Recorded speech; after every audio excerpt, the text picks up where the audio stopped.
Student, आप सभी कैसे हैं? आई होप अच्छे होंगे।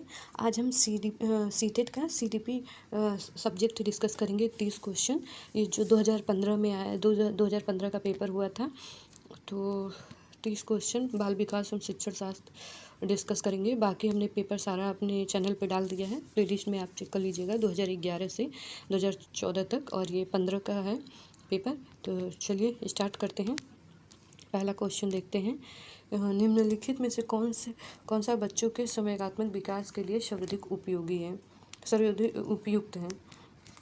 तो इसमें कक्षा कक्ष का प्रजातांत्रिक प्रवेश, अध्यापक को कोई भी सहभागिता नहीं क्योंकि यह कोई सहभागिता नहीं है क्योंकि यह माता पिता का कार्य है, कक्षा कक्ष का नियंत्रण परिवेश, या कक्षा कक्ष का अधिकारी परिवेश,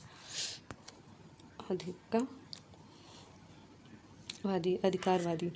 तो आप इसमें देखते हैं, इसका आपका पहला सही होगा। कक्षा कक्ष का प्रजातांत्रिक प्रवेश संवेगात्मक विकास से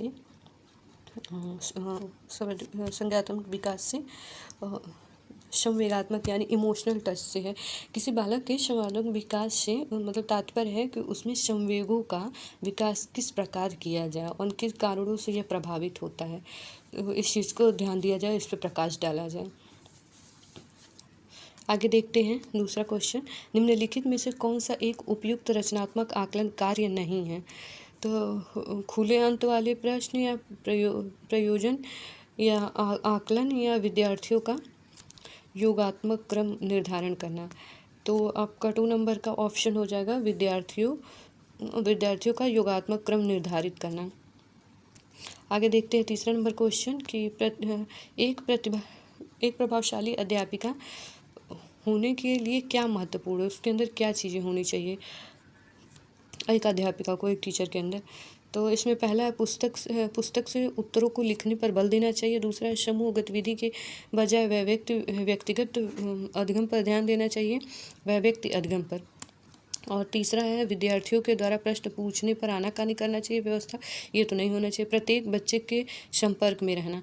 तो आपका 3 नंबर का फोर्थ को ऑप्शन सही होगा कि प्रत्येक बच्चे के संपर्क में रहना। प्रत्येक बच्चे के संपर्क में रहेंगे तो बच्चे को, हर बच्चे पे ध्यान दे पाएंगे और अच्छे से हम सिखा पाएंगे। और इससे हम हर बच्चे के टच में रहेंगे, तो बच्चा के अगर हम टच में रहेंगे तो बच्चा ज़्यादा से ज़्यादा सीख पाएगा और हम उसकी प्रॉब्लम को ज़्यादा से ज़्यादा सॉल्व कर पाएंगे।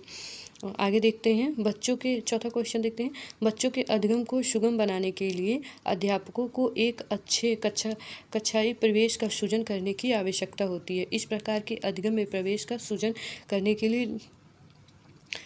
लिए क्या करना चाहिए? तो इसमें पहला ऑप्शन है बच्चे के प्रयासों की स्वीकृति।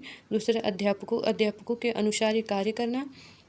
तीसरा है बच्चे को स्वीकार करना, मतलब बच्चे को स्वीकार कर लेना, या अध्यापकों को सकारात्मक रूप करना। तो इसमें आपका चौथे नंबर का हो गया। चौथे नंबर का आपका दूसरा सही है, ये क्वेश्चन आपका सही है। अध्यापक के अनुसार कार्य करना चाहिए बच्चों को। तो यहाँ देखते हैं 5वां नंबर क्वेश्चन। लड़कों और लड़कियों के विषय में कुछ कथन दिए गए हैं, इसमें बताना है कौन सा सही है। तो इसमें दिया गया है पहला क्वेश्चन कि लड़कों को घर के बाहर के कार्यों में सहयोग करनी चाहिए, लड़कों को घर के कार्यों में सहायता करनी चाहिए, सभी लड़कों को विज्ञान और सभी लड़कियों को गृह विज्ञान पढ़ना चाहिए। नहीं, लड़कियों को घर के कार्यों में सहायता करनी चाहिए, तो नहीं हो, ये भी नहीं होगा। आपका 5 नंबर क्वेश्चन का आपका दूसरा होगा कि लड़कों को घर के कार्यों में सहयोग करना चाहिए। ये नहीं कि लड़के तो कहें कि नहीं आप घर के काम नहीं कर सकते हैं, ये जेंडर बायस में आ जाएगा। 6 नंबर क्वेश्चन देखते। एक बच्चे की कॉपी में लिखने से विपरीत छवि प्रदर्शित होती है। मतलब ये बच्चा लिखने का यानी विकार है उसके अंदर, लिखता है तो कुछ अलग ही उसको काफियाँ दिखती हैं। उसके जो अक्षर हैं उसको दर्पण टाइप के दिखते हैं, जैसे दर्पण में उल्टा दिखता है छवि, तो वैसे दिखता है। तो ऐसी गलतियाँ, इस प्रकार के बच्चों में कौन सा लक्षण है, मतलब कौन सा विकार है? तो 6 नंबर क्वेश्चन में पहला है अधिगम में सुविधा, अधिगम में आवश्यक, अधिगम में कठिनाई, अधिगम में समस्या। तो 6 नंबर का क्वेश्चन का है अधिगम में अशक्यता। अधिगम में अशक्यता का मतलब है कि विपरीत छवि जैसी गलतियाँ होती है।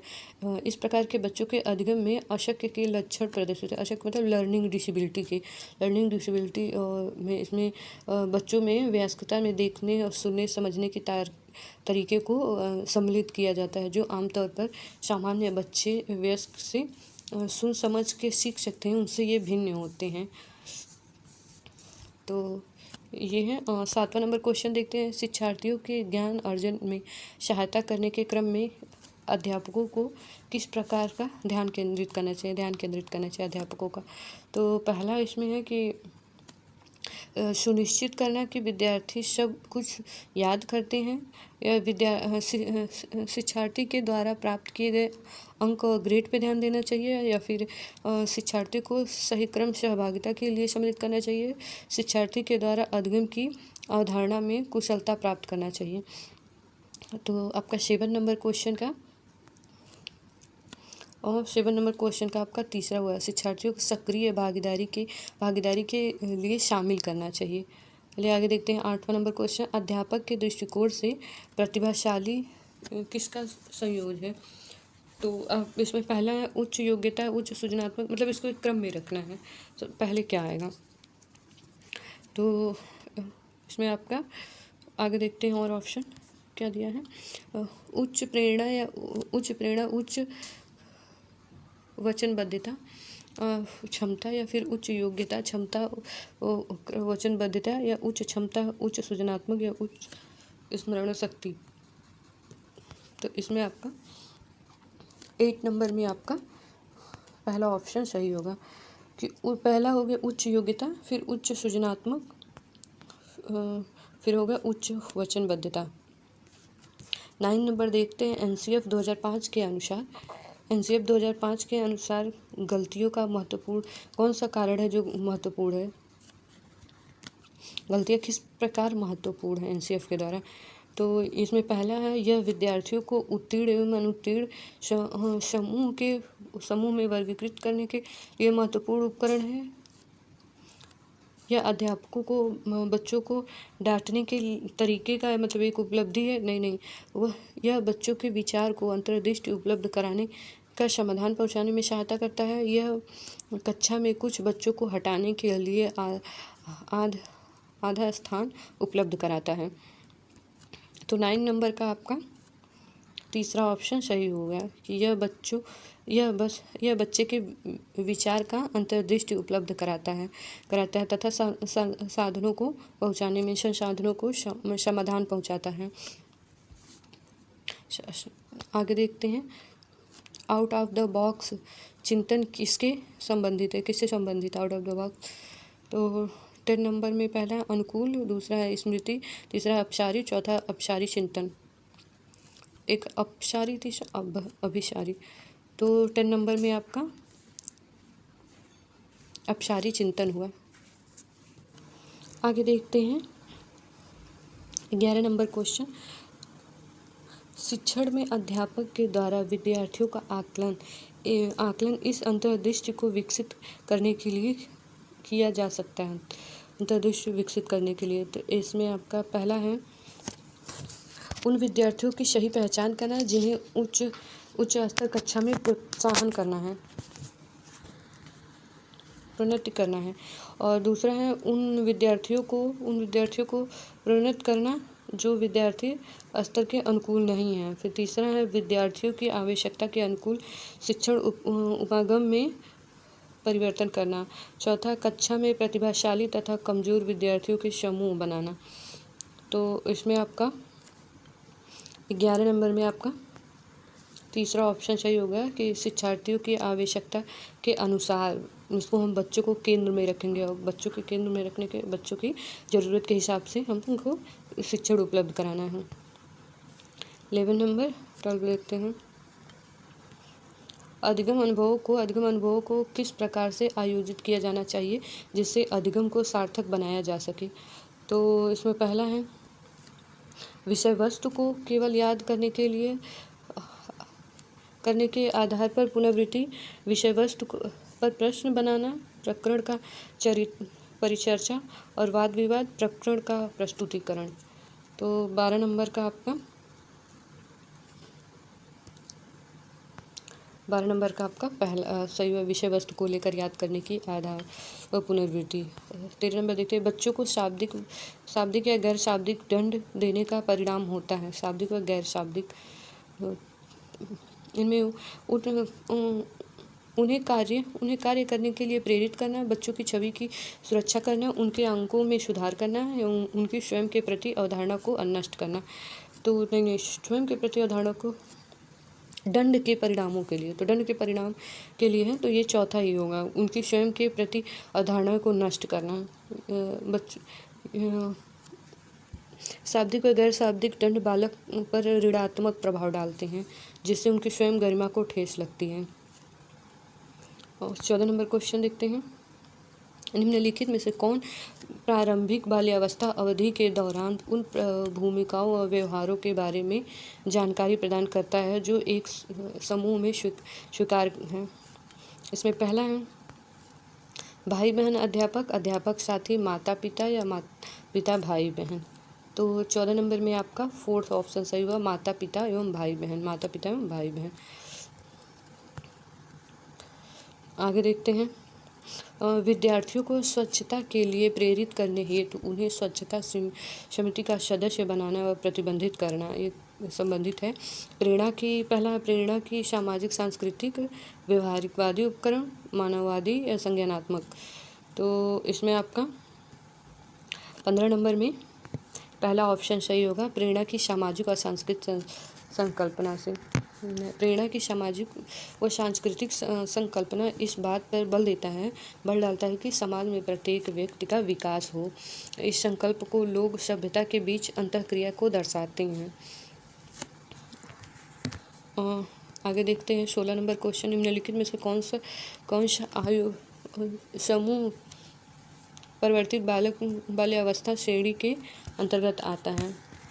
परिवर्तित बाल्यावस्था 11 से 18, 18 से 14, जन्म से 6 वर्ष या 6 से 11 वर्ष। तो इसमें परिवर्तित होता है 6 से 11 वर्ष, उसमें तेज़ी से परिवर्तन होता है। आगे देखते हैं,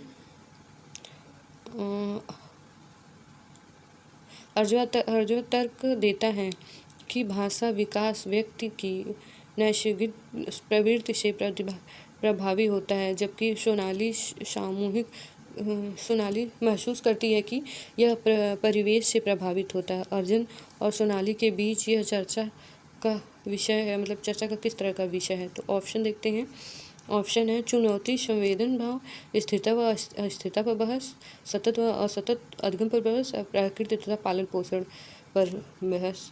तो आपका 17 नंबर का चौथा आपका सही हुआ, प्रकृति के पालन पे विश्वास करना।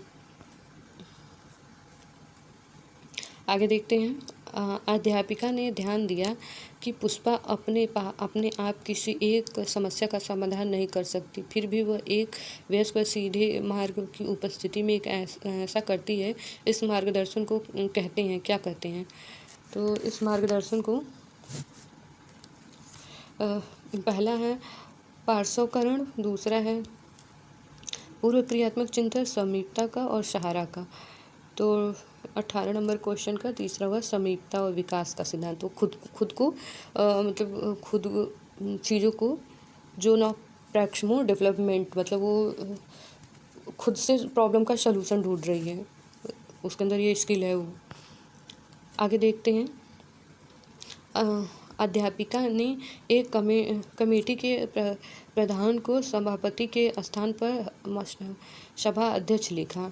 यह संकेत करता है कि सभापति की जगह सभा अध्यक्ष लिखा। यह संकेत करता है कि एक अधिक उपयुक्त परिभाषा शब्द का पालन करती हैं, वो भाषा पर अच्छा अधिक करती हैं, मतलब भाषा पर अच्छा अधिकार है उनका, और एक लिंग युक्त भाषा का प्रयोग कर रहे हैं, लिंग पूर्वाग्रह से ग्रसित है। तो 19 नंबर का हुआ एक लिंग मुक्त भाषा का प्रयोग कर रही हैं। लिंग मुक्त, उसमें अध्यापिका सभापति की जगह सभा अध्यक्ष लिख रहे हैं, तो ये चीज़ें इसमें जेंडर वयस्क नहीं है।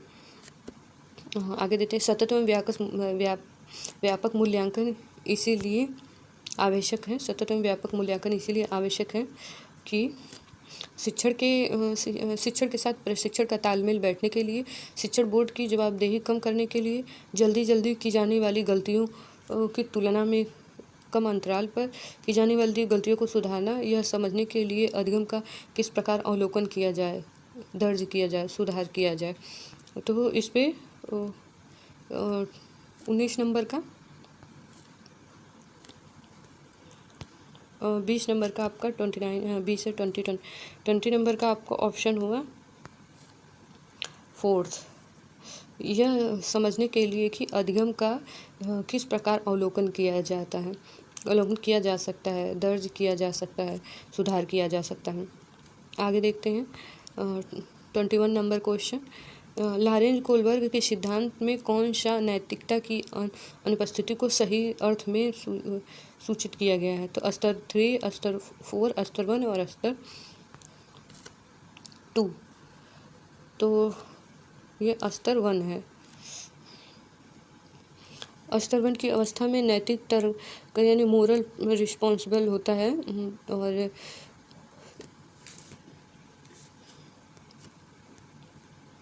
आगे देखते हैं, निम्नलिखित में से कौन सा बच्चों के समाजीकरण के प्रगतिशील मॉडल के संदर्भ में सही नहीं है? पहला है समूह में कार्य, सक्रिय भागीदारी और सामाजिक कौशल को सीखना। दूसरा है बच्चे विद्यालय में बताई गई बातों को स्वीकार करते हैं और चाहे कि सामाजिक पृष्ठभूमि कुछ भी हो, वो स्कूल की बातें ही मानते हैं। कक्षा में प्रजातंत्र के लिए स्थान होना चाहिए, या समाजीकरण और सामाजिक नियमों का अधिकरण होना चाहिए। तो वो आपका 22 नंबर में आपका दूसरा हुआ कि विद्यालय में बताई गई बातों को स्वीकार करते हैं और चाहे सामाजिक पृष्ठभूमि में कुछ भी हो रहा हो, बच्चे उस पर ध्यान नहीं देते हैं और बच्चे जो स्कूल में सिखाया जाता है जो चीज़, उसी पे ज़्यादा ध्यान देते हैं। आगे है 23 नंबर, अधिगम में आकलन इसलिए आवश्यक होता है, किस लिए आवश्यक होता है? ग्रेड अंकों के लिए, जांच के लिए और प्रेरणा के लिए और पृथक एवं श्रेणीकरण के उद्देश्य को प्रोत्साहित करने के लिए। तो आपका प्रेरणा के लिए होता है। जब आपको अंक मिलते हैं तो आपको ये रहता है कि हाँ मुझे अंक मिले, तो आप इससे अपने आप को मोटिवेट रखते हैं और आपको लगता है कि हाँ मेरे परिणाम आए, और आप अंदर से मोटिवेट होते हैं, तो इसलिए आगे कुछ चीज़ों को और अच्छे से करते हैं। आगे देखते हैं कि 24 नंबर क्वेश्चन देखते हैं कि प्रचलित योजनाओं में नई जानकारी जोड़ने को किस नाम से जाना जाता है? समायोजन, समाधिकरण, आत्मसमाधिकरण और संगठन। तो आप इसमें 24 नंबर का पहला होगा समायोजन करना, मतलब एडजस्टमेंट। कभी कभी ऐसा होता है कि वास्तविकता से सामंजस्य करने से पहले की परिवर्तन योजना और मानसिक क्रिया से काम नहीं चल पाता है। ऐसी स्थिति में बालक अपनी योजना और सामान्य कंसेप्ट का जो व्यवहार होता है वो उसमें परिवर्तन लाता है और वातावरण के साथ अनुकूल समायोजन कर सके। इसलिए आगे देखते हैं 25 नंबर, हम सभी अपनी बुद्धि, प्रेरणा, अभियुक्त आदि के लिए निम्न में से इसमें से कौन सा संबंधित है? सिद्धांत का कौन सा? तो वह व्यक्ति सिद्धांत, बुद्धि के सिद्धांत, वंशानुक्रम या वातावरण। तो 25 नंबर का आपका पहला हो गया वह व्यक्ति विभिन्नता। हम सभी अपनी बुद्धि और प्रेरणा, अभिरुचि आदि के संदर्भ में भिन्न होते हैं। सब लोग अपने अलग अलग होते हैं, सबकी रुचि है, सबका मोटिवेशन है, सबकी बुद्धि जो इंटेलिजेंट होता है कि होता है, सबका अलग अलग होता है। तो वह व्यक्ति विभिन्नता यानी इंडिविजुअल डिफरेंट होता है। और इंडिविजुअल किन्हीं दो वह व्यक्ति की आदत या सिलीगुड़ी बुद्धि एवं अन्य व्यवहारों में अंतर होता है। तो ये 25 का बी नंबर 25 का पहला सही है। और देखते हैं 26 नंबर, वंचित समूहों के विद्यार्थियों को सामान्य विद्यार्थियों के साथ पढ़ना चाहिए। इसका अभिप्राय है समावेशी शिक्षा। तो इसमें आपका अगर सब बच्चों को एक साथ पढ़ाया जा रहा है तो ये आपका समावेशी शिक्षा से हुआ। आगे देखते हैं 27 नंबर, कोई भी नाराज हो सकता है, यह आसान है, परंतु एक सही व्यक्ति के ऊपर सही समय पर सही उद्देश्य के लिए तथा सही तरीके से नाराज होना आसान नहीं है। यह संबंध है संवेगात्मक, सामाजिक, संज्ञानात्मक और ये शारीरिक, यानी इमोशनल हो गया, सोशल हो गया, संज्ञानात्मक हो गया और ये शारीरिक हो गया। तो 27 में आपका इमोशनल हो गया, इमोशनली विकास, संवेगात्मक विकास। 28 में देखते हैं, विकृत लिखावट से संबंधित लिखने की योग्यता में कमी किसका लक्षण है? डिस्ग्राफिया है, डिसफैक्सिया है, डिस्कैल्कुलिया और डिसलेक्सिया है। तो लिखावट में जो है वो डिस्ग्राफिया से संबंधित है। लिखावट हमेशा डिस्ग्राफिया से संबंधित। आगे क्वेश्चन देखते हैं 29 नंबर, पियाजे के सिद्धांत के अनुसार निम्नलिखित में से कौन सा व्यक्ति के संज्ञानात्मक विकास को प्रभावित नहीं करता? तो आपका पहला है इसमें भाषा, दूसरा सामाजिक अनुबंध, तीसरा परिपक्वता, चौथा क्रियाकलाप। तो आपका इसमें 29 नंबर में दूसरा हुआ सामाजिक अनुभव। मतलब जीन पियाजे के सिद्धांत के अनुसार सामाजिक अनुभव व्यक्ति के संज्ञानात्मक विकास को प्रभावित नहीं करते। पियाजे के अनुसार संज्ञानात्मक विकास से बच्चों को सीखने और सूचनाएं एकत्रित करने के तरीके हो सकते हैं, जिसमें वृद्धि व प्रत्यक्ष परिपक्वता, क्रियाकलाप, भाषा, चिंतन, स्मरण शक्ति और तर्क शामिल होते हैं। पियाजे के संज्ञानात्मक विकास में संज्ञानात्मक विकास के सिद्धांत से किया जाता है। संज्ञानात्मक विकास इसमें शामिल है, इसमें भाषा, स्मरण शक्ति और तर्क शक्ति शामिल होती है। आगे देखते हैं 30 नंबर और लास्ट क्वेश्चन देखते हैं कि इनमें से कौन सा त्रिस्तरीय सिद्धांत में व्यवहारिक बुद्धि का अभिप्राय नहीं है? तो पर्यावरण पुनर्बल है, केवल अपने विषय में व्यवहार करना है, या फिर इस प्रकार के वातावरण का चयन करना जिससे आप सफल हो सकें और वातावरण के साथ अनुकूलन करना। तो इसमें आपका 30 नंबर का आपका दूसरा सही हुआ कि ये केवल अपने विषय में व्यवहारिक रूप से विचार करना, अपने में त्रिस्तरीय सिद्धांत से ये वो करता है नहीं है। जैसे कक्षा में अपने विषय से व्यवहारिक रूप से विचार करना त्रिस्तरीय सिद्धांत से संबंधित है। तो ये रहा, आज हमने 30 क्वेश्चन डिस्कस किया। और आप चैनल को लाइक, सब्सक्राइब, शेयर जरूर कर लीजिए। आगे भी सारी वीडियो मिलती रहेगी। हम जल्द ही EVS का और क्या कहते हैं हिंदी का पूरा पेपर हम डाल देंगे। और अगर आप लोग को PDF चाहिए तो आप PDF के लिए भी कमेंट कर दीजिएगा, हम आप लोग को PDF प्रोवाइड कर देंगे। ठीक है, चलिए, धन्यवाद।